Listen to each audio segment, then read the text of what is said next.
She deserves a real man after hours, Carson said with a grin slicker than the gel in his overcombed hair, raising his glass like a frat boy who'd just landed the punchline of the night. The laughter was immediate. Too loud. Too eager. It spilled around the table like cheap cologne, coating every suit and sequin-dressed executive with that familiar stink of corporate hypocrisy. And then came the part that snapped something clean in half inside me. My wife laughed too. Not a nervous laugh. Not a polite chuckle. No, she laughed like it was the most natural thing in the world to hear another man imply she was available after business hours. Worse, she leaned into his shoulder. Like they shared something. Like I didn't exist. I didn't flinch. Not then. I just took a sip of water, ice tapping the rim of my glass. No wine for me tonight. I wanted to remember every word, every expression, every misstep they thought was harmless. I scanned the table. 8 people. 4 from her firm. 3 plus ones. And Carson, the hyena in a custom suit, leading the pack. I counted every name tag, matched every face to the research I'd already done. This wasn't a room of strangers. This was a collection of threads, and I had every needle ready. My wife didn't look at me once after the joke. Not once. She was too busy riding the wave of professional approval, letting her colleagues validate her by proximity to the office jester. The same jester who thought it was funny to grope interns at last year's retreat. I'd read the complaint. I knew the outcome. Swept under the rug by the same board currently toasting him as the next big thing. I let them talk. Let them pour more wine. Let them believe I was just the quiet, disposable husband in a rental tux. That's always been my favorite part, when people assume silence means insignificance. She had introduced me as just a guest. Not her husband. Not her partner. Just a guest. I watched as she skipped over my name like it was inconvenient. As if the 12 years of marriage and the 2 surgeries I'd driven her to didn't fit tonight's aesthetic. And honestly, that suited me just fine. Because when people forget you're there, they stop filtering what they say. And tonight, that slip would cost them more than they could imagine. By the way, if you're still listening and haven't subscribed, now's a good time. Most of you don't realize how much it helps the team. We tell stories that cut deep, and your support keeps them coming. Carson kept running his mouth, lubricated by French wine and unchecked ego. He told a story about his last ski trip with the team, conveniently forgetting to mention that half of said team wasn't invited. His laugh was the kind that came with expensive dental work and zero self-awareness. Every time he looked at my wife, there was a glint in his eye that wasn't professional. The same glint I saw in her 2 weeks ago when she came home, late from budget reviews. Her lipstick had been smudged and her perfume, usually subtle, was choking the hallway. Back then, I said nothing. Filed it away. Tonight confirmed it. The gala was at the Arlesian Grand. 14-foot ceilings, black tie only, waiters moving like ghosts between the tables. Her firm went all out. It was their annual investor relations night, showcasing their top execs, most promising division heads, and charming social faces. My wife was all 3, the rising star of business development, groomed by the board, glowing with ambition, and I was the accessory she no longer needed. Until now. Behind me, 2 senior directors discussed acquisition rumors, nervously. They didn't know I could hear. They never imagined the guest at the end of the table knew the numbers they were worried about better than they did. Knew the clauses buried in the merger contracts. Knew exactly who held voting rights across 5 shell corporations quietly accumulating leverage. You see, what no one at this table realized, not even her, was that I'd never stopped working. While she climbed the ladder and soaked in applause, I built something else. Something not meant for LinkedIn or public filings. My name wasn't on the masthead, but it was on the ownership documents. And Carson? The man who thought it was funny to challenge another man's worth with a wink and a joke? He was bragging about a ladder I owned 3 rungs of. Still, I smiled. Still, I said nothing. Still, I listened. Because the most valuable currency in that ballroom wasn't stock or prestige, it was perception. And tonight, they had decided I didn't matter. I watched my wife sip from her glass, still glowing under the soft lights. I could almost hear her thoughts. He's quiet. He won't make a scene. He knows this is my world. She was right. I wasn't going to make a scene. I was going to pull the curtain. Carson had the kind of voice that got louder the longer he talked, like he was trying to fill every corner of the room with his own echo. It's not official yet, he said, puffing his chest like a cartoon hawk. But let's just say the board basically begged me to take point on the integration.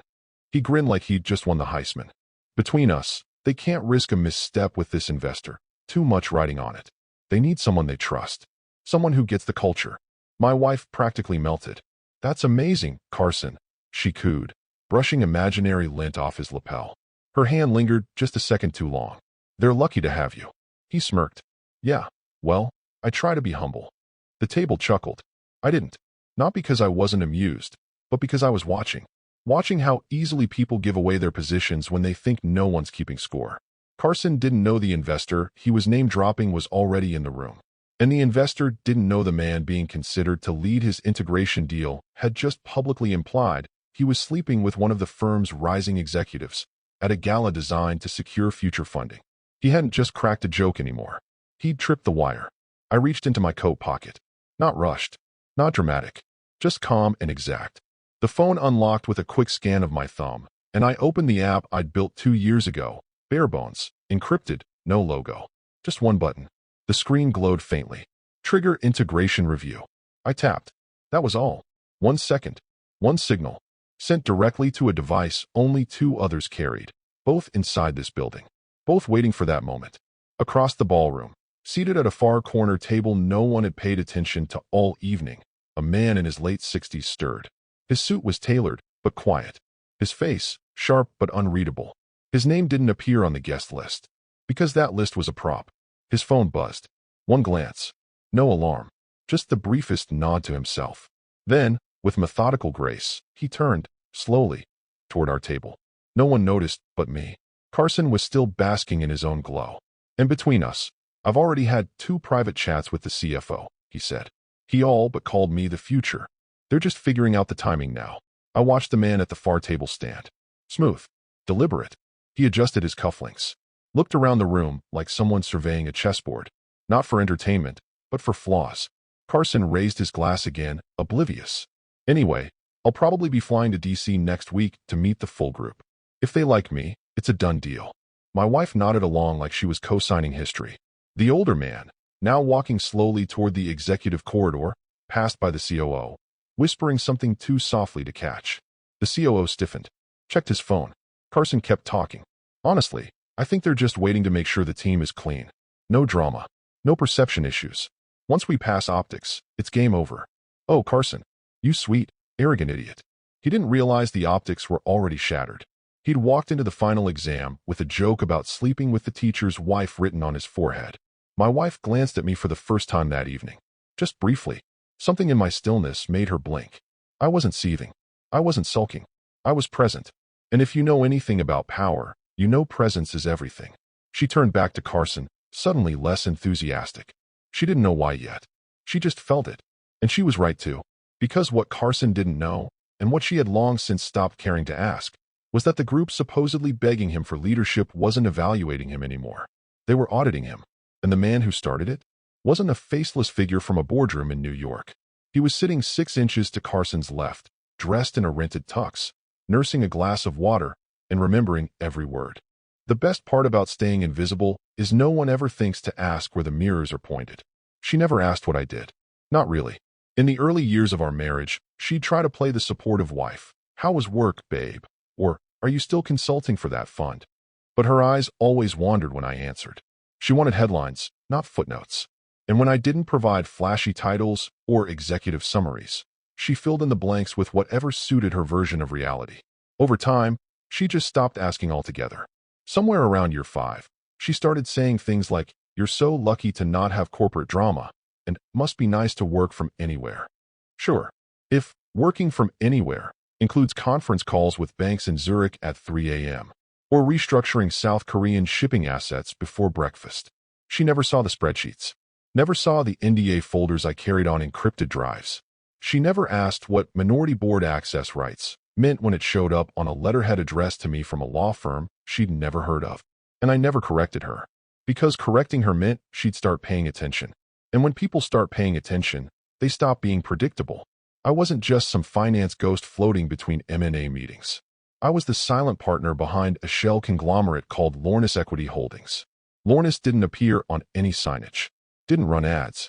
Hell, it didn't even have a website you could access without routing through a VPN. But it did hold 39.4% of pending assets in her firm's acquisition trail. In 2 months, pending a board vote, it would jump to 51. The vote would be public. But the power? The power had already shifted the moment I tapped the app. That app, not a tracker, not a text bomb, just a simple trigger. A secure notification protocol, military-grade encryption, off-the-shelf visuals. Designed only to say, begin. The moment I hit it, two things happened. First, the man across the room, Marvin Kellis, the senior advisor who carried more clout than her entire board combined, stood and moved toward the private lounge. Second, a live folder was unlocked in the review server of Lornis Acquisition Committee. A folder marked Real-Time Cultural Integrity Review. Carson's name was the top of the file, and hers was number 2. What none of them understood was how meticulous my systems were. I didn't deal in guesses. I didn't build on charm or cocktail promises. Every stake I made came with silent surveillance, optics, behavioral indexes, insider feedback forms. Their firm? It had scored in the yellow for executive maturity twice in the last year. They were skating on image and overvalued metrics. But the numbers lied. I had the real margins. They were sinking. Slowly. Elegantly. The kind of decline that's invisible until it's irreversible. Carson's bragging about being the board's choice for integration? That was the kiss of death. You never want to be the name in the room before the deal is finalized. Visibility makes you expendable. And anyone foolish enough to flaunt their position before it's secured, that person gets flagged. And the woman who smiled while he made a sexual joke at a gala in front of investors? That woman became a liability. The irony? She used to be sharp, calculated, but power made her sloppy, just like it did to him, just like it does to everyone who thinks they've already won. I looked around the table again, each of them so sure they understood who mattered and who didn't. None of them noticed that 3 tables away, Marvin Kellis had just entered the VIP conference suite. That within minutes, HR would begin preparing optics files. That legal already had a time-stamped record of every inappropriate comment made within 100 feet of that camera-embedded centerpiece. No one was yelling. No one was slamming fists. That's not how real takeovers happen. They happen like this. A nod, a tap, a shift in air pressure. I sipped my water again and adjusted my cufflinks. Not out of nervousness, out of habit. The threads in my jacket were tailored to the millimeter, just like the clauses I'd hidden in Section 8B of the acquisition paperwork. They'd never see it coming, because in their eyes, I wasn't even in the game. Just a guest, just a ghost, the kind that haunts boardrooms and balance sheets. It happened midword. Carson was knee-deep in another tale about how indispensable he was to the merger, how he'd single-handedly stabilized the New Haven office by threatening to pull funding from a misaligned R&D initiative, whatever that meant. It was all noise to him, but the table ate it up like gospel. That is, until the COO passed behind us. Not directly, not obviously, but just close enough for Carson to catch the movement. And then the shift. The COO, a composed woman in a deep navy dress and the kind of posture you only earn from 20 years of crisis mitigation, slowed as she passed our table. Her eyes flicked sideways for the briefest second and locked. Not on Carson, not on my wife. On me. A half-beat pause, then a full stop. She blinked, looked again. Her lips parted just slightly, not surprise exactly. More like recalibration. Then she turned sharply and leaned in to whisper to a junior executive behind her. And that's when it started unraveling. The junior exec stood like a puppet yanked by an unseen string and walked briskly toward the lounge doors at the far end of the ballroom. Eyes forward. No detours. Carson hesitated. What's that about? He asked no one in particular. But no one answered. Because just then, the older man from across the room, the one no one had noticed earlier, rose from his seat. Not rushed. Not dramatic. A quiet elegance, the kind that draws attention only from those who know what that kind of elegance costs. He brushed a lint thread from his sleeve, turned in our direction, and began walking. Straight, smooth, purposeful. And then, right before he disappeared behind the velvet curtain separating the main hall from the executive suite, he turned his head, looked directly at me, and nodded once. I returned the gesture. Not a smile, not a bow, just acknowledgement. Like 2 men shaking hands across a chessboard that no one else could see. Carson saw it, and for the first time that evening, his voice faltered. Wait, what just happened? He mumbled, his smirk cracking at the edges. My wife glanced between us, her brow furrowed. Who is that? She whispered, confused, trying to keep her voice light, like this was just another gala curiosity. Her eyes scanned my face, searching for reassurance. Or maybe denial. I gave her neither. I let the silence stretch. Let the atmosphere settle into discomfort. Let her feel, for once, how it felt to be excluded. Then came the click of polished shoes behind us. Her CEO, not the firm's VP, not the head of communications, The actual CEO. 6'2", salt and pepper hair, a face worn into permanent gravitas. He didn't look at her when he approached. Didn't greet the table.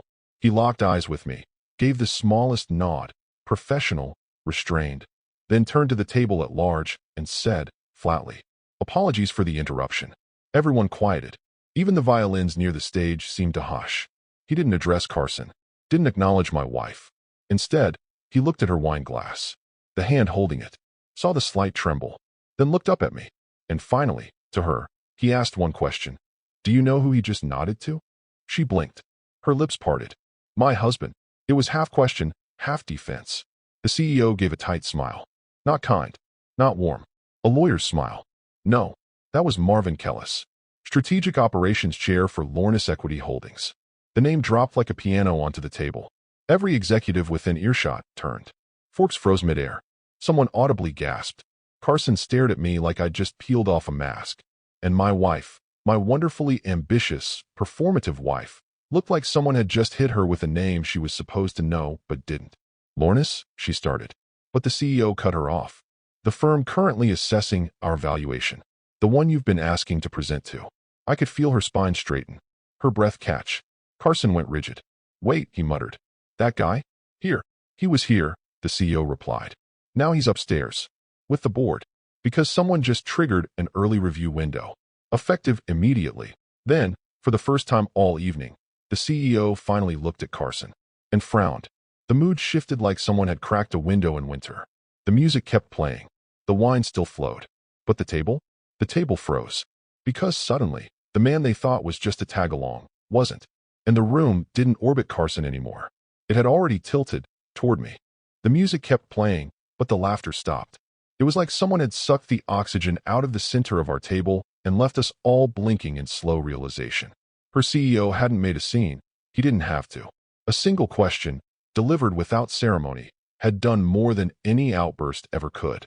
And my wife, always so rehearsed, so composed, was suddenly grasping for footing in heels too tall, in a room that no longer saw her as the star. She looked at me, eyes darting, the corners of her smile stiff like they'd been glued on. "Wait," she said, more to herself than anyone. "He's talking about you, right?" No one answered. Her CEO didn't blink. "Do you know who he just nodded to?" A slight tremor in her hand. "My husband," she offered, as if naming me would restore some kind of order. He shook his head, slowly. "No, the man who just triggered our board review." Silence. Carson's wine glass clinked softly against the base of his plate. His face went so pale he looked like he'd aged 10 years in 10 seconds. "Board review," he echoed. "Tonight." The CEO didn't answer him either. He was still watching my wife, measuring her response, not her words. That was the thing about people who spend their lives in rooms like these. They read weakness faster than resumes. And right now, she looked like a freshman standing in front of a panel she never studied for. She turned to me again, whispering sharply, "What did you do?" I didn't answer. Because if I had, she'd start to understand how little she actually knew about me. What they never realized, what even she never thought to ask, was that I never stopped building after I stepped out of the spotlight. I didn't vanish into some background role. I went subterranean. Deep equity, debt portfolios, licensing leverage. I found power where no one was looking because no one wanted to look there. And now, tonight, in a room full of people who'd spent the last 5 years cultivating image and proximity, I held the one thing none of them could fake: authority without performance. Carson tried to salvage it with a joke.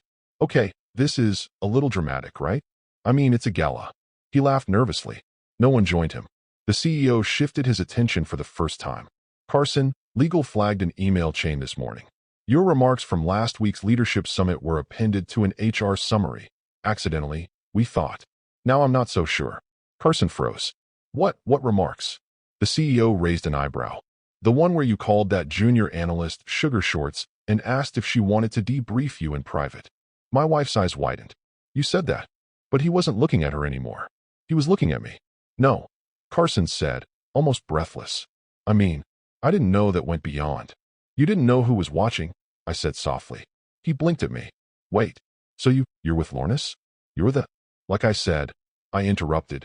"You didn't know who was watching." The color drained from his face completely. He set down his glass too fast, and it tipped, spilling red wine across the linen in a slow, ugly spread. My wife tried to dab at it with a napkin, like she could erase it. Like she could fix this with hospitality. The CEO gave her one last look, almost pitying. You told the board he was just your plus one. That he didn't work in our sector. That he wasn't relevant. She swallowed. You also vouched for Carson. Her mouth opened, then closed. I hope you understand what this means for both of you, he said, stepping back. Then he was gone. Just like that. One by one, the eyes around us stopped pretending not to watch. The whispers started, soft, coded, but unmistakable. The napkin in her hand was shaking now, wine soaked through it, bleeding into her fingers. I leaned in. You were so eager to distance yourself from me, I said calmly, that you didn't stop to ask why I was in the room. She turned toward me, eyes pleading now. Why are you in the room? I smiled. Because I put it on the calendar. And then I stood up. No announcement. No toast. No revenge speech. Just motion. I buttoned my jacket slowly and gave a slight nod to the maitre d' as I passed. He returned it with a practiced smile. He knew who I was. Unlike her. Behind me, I could hear her calling my name. Not loudly. Not yet. But that would come. Soon. In the ballroom, nothing seemed wrong. The chandeliers still glowed like champagne frozen mid-pour. The waitstaff still danced between tables with trays of canapes and polished smiles. The quartet played a piece from Vivaldi, and guests chuckled at polite anecdotes about overseas retreats and IPO dreams. On the surface, the gala floated on like a perfect illusion. But underneath, the wires had started buzzing. Upstairs, in the executive suite, behind the double doors where laughter never dared enter, the boardroom monitors lit up with a synchronized sequence of alerts. Each board member's private terminal pinged at once. Not a group email. Not a broadcast. A priority level, encrypted signal. Internal, pipeline review, trigger level 3. Recommendations loaded in real time. Carson's name, highlighted in amber. Below it, public conduct concerns. Reevaluate suitability for integration leadership. Potential conflict with investor relations. Attached was a 14-second video clip. Timestamped. From the ballroom security feed. It showed Carson raising his glass and delivering his line. She deserves a real man after hours, with her laughing beside him. Her leaning into his shoulder. Her wine glass raised in unison. No context. Just behavior. Just optics. Below the footage, recommendation, suspend pending promotion. Initiate informal review. 2 seconds later, her name appeared. Not in amber. In red.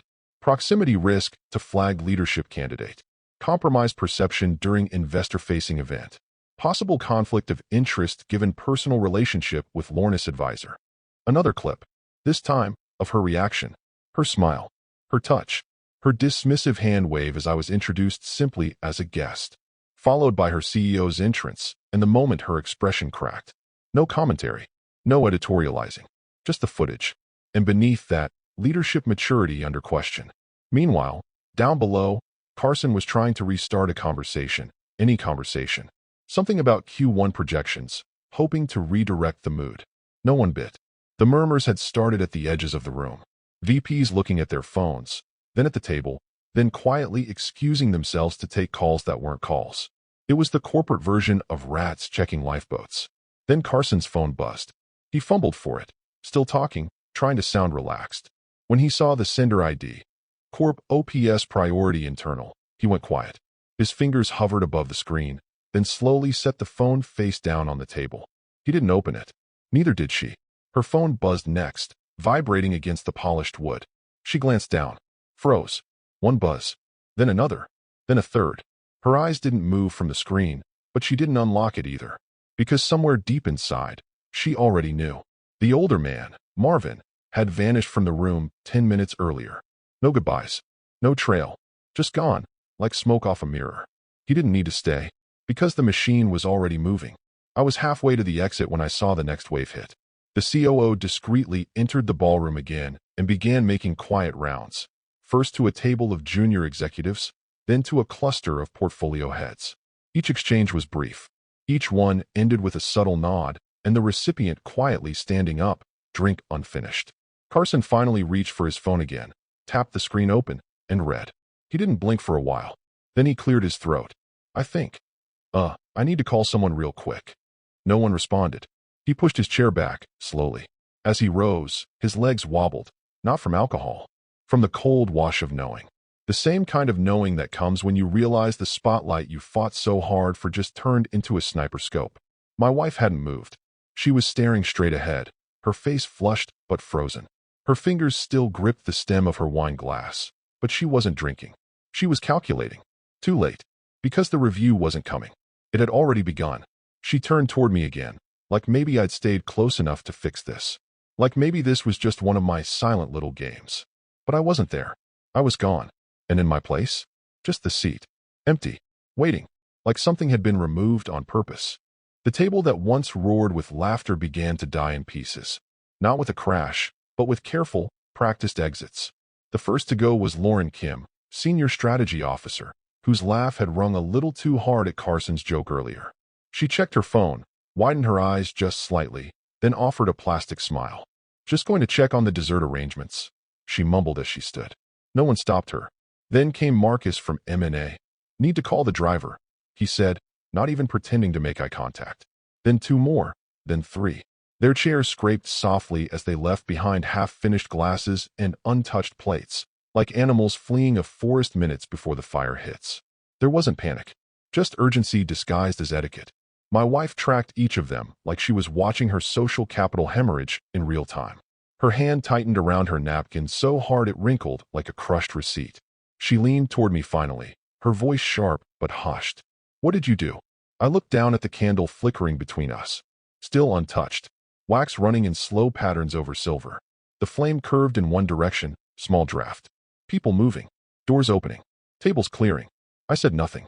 What did you do? She asked again, this time with less confidence, like even she didn't believe the words carried weight anymore. I looked up at her slowly, met her eyes. Not angry, not smug, just calm. The kind of calm that doesn't need to speak, because everything has already been said, just not out loud. Across from us, Carson pulled out his phone again, the same one he'd been dodging for the past 10 minutes. His thumbs hovered before tapping into his email. Then he froze. Why is legal CC'd on this? He muttered to no one. His forehead beaded with sweat. He pulled at his collar. Then he started scrolling faster, like if he moved quickly enough, he could scroll out of reality. Then, behind him, heels on marble, the COO had returned. This time she didn't circle the room. She came straight to our table. Mr. Taylor. Ms. Heron, she said, crisp but not unkind. We need a quick word. Upstairs. She didn't wait for them to process it. She simply stepped aside, expecting motion. Carson stood, nearly knocking his chair into the next table. His jaw opened, but nothing came out. My wife blinked like she'd been slapped mid-dream. She turned to me again, this time whispering like it might still be salvageable. Please, she said, tell me what's happening. Still, I said nothing. Because at that point, she already knew. She just hadn't admitted it to herself. She stood slowly, trying to save face, adjusting her dress, composing a smile that now looked like it had been painted on with shaking hands. Carson was pale, jittery, like he was walking into a review board naked. They followed the COO toward the executive lounge. No one clapped. No one watched. That was the point. In this world, the silence of others is the sound of your relevance dying. The last one left at the table was me. I didn't stand, didn't raise my glass, didn't even blink. I just sat there, watching the candle. Wax still dripping. Steady. Unbothered. The executive lounge was colder than the rest of the ballroom, both in temperature and temperament. Stark walls, glass partitions, the kind of lighting designed to wash out the soul from your face during a reprimand. No violin music here. No flutes of champagne.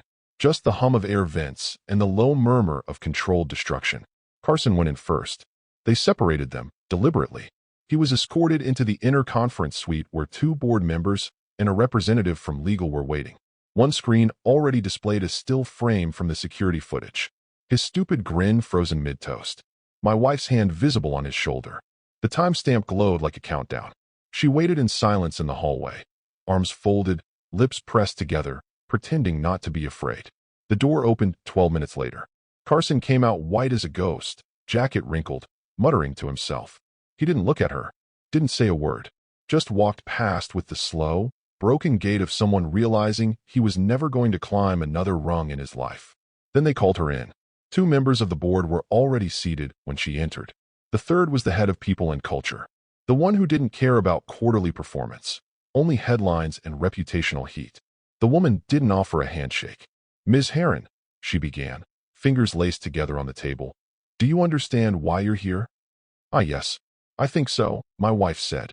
But I want to clarify that what happened was just a misjudged moment. Champagne. Banter. There was no inappropriate behavior, nothing formal. It was, stop. The woman raised one hand. We've reviewed the footage. Not just the security feeds, but the dozens of phones that caught the toast, including the ones uploaded to internal Slack threads. The joke was inappropriate. The laughter was reinforcing. You leaned into it. It wasn't like that, she insisted. It was just, the issue isn't intent, the board member interrupted. It's optics. You were seated with an investor contact, a man the board considers a critical silent advisor. And when one of your peers insulted his position and your marriage, you laughed. You reinforced that message in a public-facing environment. That's not judgment. That's a cultural liability. But I didn't know who he really was. The silence in the room felt like a verdict. Another board member finally spoke. Perception is leadership, Ms. Heron. And you failed both. That was it. No raised voices. No slammed fists. Just the kind of death sentence that only comes from quiet decisions. When she stepped out of the room, her heels sounded louder than before. Like everyone could hear her now, but not for the reasons she once dreamed of. Her eyes were wide but hollow, mascara beginning to smudge, foundation cracking under the pressure of failure she never saw coming. She walked back into the ballroom expecting to find something. Maybe me. Maybe Carson. Maybe just her reputation, resting politely at the table where she left it. But all she found was absence. Carson was nowhere. The COO had returned to other matters. The table? Cleared. The only thing left in our place was a candle, still burning low. And her name card? Gone. Removed so neatly, so cleanly, it was as if she'd never been there at all. She stood there for a few seconds, just long enough to make it awkward. One or two people noticed, but quickly looked away. That's how it works. In these circles, collapse is never acknowledged, just avoided. She didn't sit. Couldn't. She backed away slowly, her breath catching, trying not to show the tremble in her hands. She thought about calling me, then realized she didn't even know which number I'd answer. Because the man she dismissed, the quiet one, the boring one, the guest, hadn't just left the table. He'd erased her seat at it. The statement went out just after 7 a.m. Monday morning, timed perfectly to hit inboxes before the first coffee had cooled. It came from Executive Communications, a sterile subject line that masked the weight of what followed. Pending board restructuring, several promotions and public-facing roles are suspended until further notice.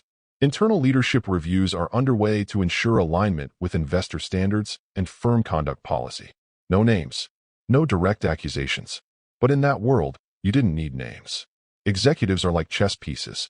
When one vanishes from the board and no one talks about it, that's all the talking that needs to happen. Inside her firm's Slack channels, messages stopped mid-thread. The Monday morning syncs were canceled with no explanation. A few bold ones whispered in private DMs, but the tone had changed. There were no jokes anymore. No emoji reactions. No gifs of Carson slapping his chest and yelling future CEO. Instead, people posted neutral status updates. People reread the HR handbook. People quietly reviewed their LinkedIn privacy settings. And behind all of it, a quiet awareness pulsed like electricity beneath the floorboards. They'd watched a public execution that no one dared call by name. Carson's calendar appointments disappeared first. His company badge was deactivated by 9:20 a.m. By 10 o'clock, his office had been cleared out by security under transition protocol. He didn't even show up. Whether that was by instruction or fear, no one could say. My wife, she lingered. Technically, she wasn't terminated. There were no formal words like dismissed or let go. That's not how reputational amputations work. Instead, her badge still worked. Her email still logged in. Her chair still sat behind her glass-walled corner office. But no one invited her to meetings. No one included her on group planning threads. Her name was missing from the Q3 investor prep email. The seat at the weekly strategy summit? Reassigned due to portfolio shift. She tried to recover. Reached out to 2 board members that afternoon. Left voice messages. One texted back 4 hours later with a single word, received. That was it. No explanation. No warmth. Not even a lie to hold on to. And then, the final blow landed. That same afternoon, an internal bulletin announced that Lornis Equity Holdings had officially increased its position in the firm, expanding its stake and triggering a fast-track decision window for leadership integration. The memo didn't mention Carson or her, but everyone knew. Lornis had moved forward. Without them, she read it from her desk, the window blinds casting faint lines across her face. Her inbox dinged, another calendar update she hadn't been included in. She scrolled, scrolled, scrolled. Still nothing. In the firm's internal portal, her photo had been shifted. Not removed, just relocated. Lower down, below the fold, under a new category, Legacy Project Leads. She wasn't fired. She was ghosted, corporate style. Erased with precision. No funeral. No flair. Just absence. Later that day, she ordered lunch like usual. Tried to pretend nothing had changed. Sat alone in the rooftop garden, phone in hand, waiting for someone, anyone, to text her something normal. Nothing came. She looked out over the city she once called her kingdom, her empire of curated respect. Her name had been printed in magazines. Her face had been on panels. She'd once walked through these halls like she couldn't be touched. Now, the only ones speaking her name were the ones whispering about how fast she'd fallen. No one mentioned me. That was the final insult she never saw coming. Not that I destroyed her, but that I didn't even have to say a word to do it. It arrived on a Thursday. No courier. No signature. Just a plain, cream envelope slipped into her office mail slot between a catered event flyer and a finance department memo. No markings. No return address. No seal. Her fingers hesitated over it for a second, like her body already understood what her mind hadn't caught up to yet. But she opened it anyway. Slowly. Carefully. Like it might explode. Inside, one sheet of paper. A high-resolution color printout. The image was perfectly framed. Centered. Unmistakable. Carson, mid-laugh. Teeth bared. Glass raised in triumphant sleaze. Her, shoulder to shoulder with him, smiling in complicity. Eyes lit. Lipstick perfect. And in the blurry background, just behind her, her husband. Me. Sitting quietly. One hand on the table. The other holding a phone. The screen unmistakably lit. App already open. Thumb frozen a fraction of a second before it touched the button. They'd caught the exact second the knife was sharpened, not swung. Below the photo, in small, serif type, a single line. We remember what you laugh at, and who you laugh with. That was it. No name. No threat. No apology. No signature. Just that image, and that sentence, and the silence that followed. She stared at it for a long time. Minutes. Maybe longer. She didn't cry. She didn't scream. She didn't run through the building trying to fix it like she used to when things cracked. She just sat there, alone, in that office that no longer received invites or calls or news. The afternoon light cut across her desk in harsh diagonal lines. Her reflection in the window was dim, tired, smaller than she remembered herself being. For the first time, she noticed how quiet it was. No calendar dings. No Slack pings. No assistant tapping on the glass asking if she had a moment. She had nothing but moments now, and all of them were echoing the same realization. Her future hadn't been taken. It had been given away. Not in one grand betrayal. Not in some malicious act of sabotage. But in a laugh. A careless, thoughtless, petty little laugh at the expense of someone she thought she didn't need anymore. One joke. One lean into the wrong man. One underestimation of the quietest person in the room. That's all it took. She folded the paper neatly. Slid it back into the envelope. Placed it in the top drawer of her desk next to a pair of cufflinks I'd once given her, in case you ever want to wear power for a day. She never had. Now she never would. There would be no second envelope. No more warnings. No court case. No scandal in the papers. Just that one moment, captured forever, when she mistook silence for weakness. And a man she once loved for a footnote. She never saw what I built. Because she never bothered to look. And now, there was nothing left to see.